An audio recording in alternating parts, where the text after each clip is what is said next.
¿Crees que buscas sin descanso mejorar pero nunca logras avanzar? ¿Te ha ocurrido en varias ocasiones que estás a punto de alcanzar el éxito, una meta, una mejora, pero no lo consigues? ¿Sientes que necesitas más coraje y confianza para superar tus retos? ¿Te prometes cambiar y siempre vuelves a los mismos hábitos perjudiciales? Seguramente estarás practicando el autosabotaje. Vamos a adentrarnos en este vídeo en saber qué es y cómo reconocerlo, saber cuáles son sus síntomas y los principales motivos por los que recurrimos a este tipo de conducta. El caso es que el autosabotaje es muy común. He podido identificarlo en mí misma en múltiples ocasiones y veo en casos muy cercanos en que el autosabotaje se manifiesta de manera constante, impidiendo avanzar a gente muy válida y con grandes recursos innatos en varios aspectos de la vida, ya sean laborales, económicos, afectivos, etc. Lo más sorprendente es que también he visto casos en los que este autosabotaje ha sido identificado y, al reconocerlo, la persona ha activado mecanismos de voluntad para superarlo y realmente han podido dar un giro a esa dinámica que te devuelve al mismo resultado de siempre. Como dijo Einstein, la locura es hacer lo mismo una y otra vez esperando obtener resultados diferentes. El autosabotaje y todas aquellas conductas que están relacionadas con él son actos inconscientes que aparecen en los momentos que pueden suponer un gran cambio en la vida de las personas, sea del tipo que sea. Estas conductas tienden a obstaculizar la consecución de metas o logros mediante automanipulaciones inconscientes. El objetivo del autosabotaje es mantener a la persona dentro de su zona de confort, dentro de la cual todo es fácil o al menos previsible. Es también un tipo de mecanismo de defensa inconsciente a través del cual la persona intenta evitar posibles sufrimientos futuros, situaciones de estrés o situaciones desconocidas. Hay distintas actitudes que demuestran que ejerces el autosabotaje. Por ejemplo, no acabas las cosas, dejas a medias lo que comienzas, abandonas mucho antes, utilizando excusas sin importancia. También, por ejemplo, pospones todo hasta el último momento. Es algo que también se conoce como procrastinación. Retrasas todo y por ello no terminas correctamente. También eres un perfeccionista. Y como quieres hacerlo todo perfecto, muchas veces sencillamente no lo haces o no completas nunca una acción. También pones excusas de cualquier tipo. Te buscas montones de disculpas externas para no conseguir tus objetivos. No cumples tus promesas. Te propones hacer algo, pero terminas haciendo lo contrario. Las causas del autosabotaje pueden ser muchas. Por ejemplo, nos ponemos excusas para no esforzarnos, no sabemos priorizar lo realmente importante y nos dejamos llevar por lo urgente. Reaccionamos a los estímulos externos y nos falta autocontrol. Otra causa podría ser que nadie nos motivaba a ser mejores cuando éramos niños, o por el contrario, nos sentíamos presionados para lograr el éxito y hemos recibido el mensaje de que nunca era suficiente. No sabemos lo que realmente queremos. Tenemos una baja autoestima y no nos sentimos seguros de nuestras capacidades. Otra causa podría ser que tenemos creencias limitantes, como no merezco tener éxito, si tengo éxito me van a envidiar, no soy lo suficientemente puntos suspensivos, es mejor no esforzarme, porque si me esfuerzo y no lo consigo, me voy a sentir incapaz. Otras personas nos han puesto los objetivos, por lo que no nos sentimos motivados para conseguirlos. También el miedo al fracaso. A veces preferimos no intentarlo para no enfrentarnos a la posibilidad de fracasar. Otra causa podría ser el miedo al cambio y a salir de la zona de confort. Consciente o inconscientemente percibimos los cambios como un riesgo y nos sentimos más cómodos en lo que ya conocemos, aunque no nos guste. Conflictos inconscientes. A veces conscientemente queremos algo, pero una parte de nosotros, a veces inconsciente, quiere conseguir otro objetivo que entra en contradicción con el primero. Por ejemplo, por un lado queremos adelgazar y por otro queremos darnos placer mediante la comida. Miedo a no cumplir las expectativas de los demás o, por el contrario, una forma inconsciente de rebelarnos. ante el papel que otros nos han dado y nosotros no hemos elegido. Biológicamente estamos diseñados para acercarnos al placer y alejarnos del dolor. Para nuestro cerebro, en sus mecanismos más primarios, inconscientes y básicos, esta es una manera de garantizar nuestra supervivencia física.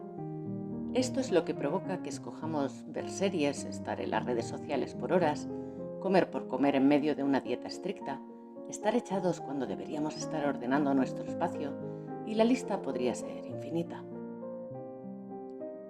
Esto provoca poco gasto de energía, el esfuerzo es mínimo, los riesgos físicos son nulos y nuestro cerebro no se tiene que preocupar por nada más.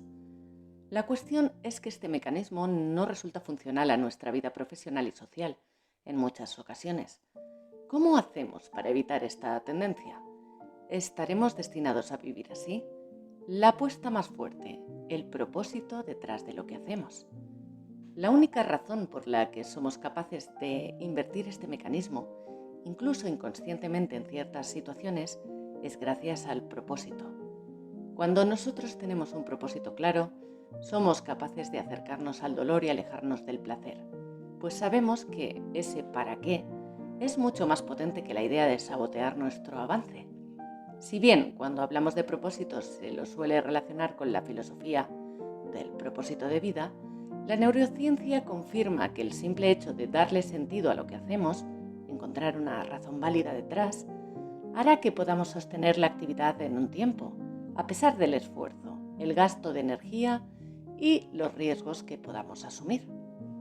La neurociencia también confirma que las personas con un propósito definido son personas más felices, más longevas, más estables emocionalmente, más resilientes y con mejores relaciones interpersonales.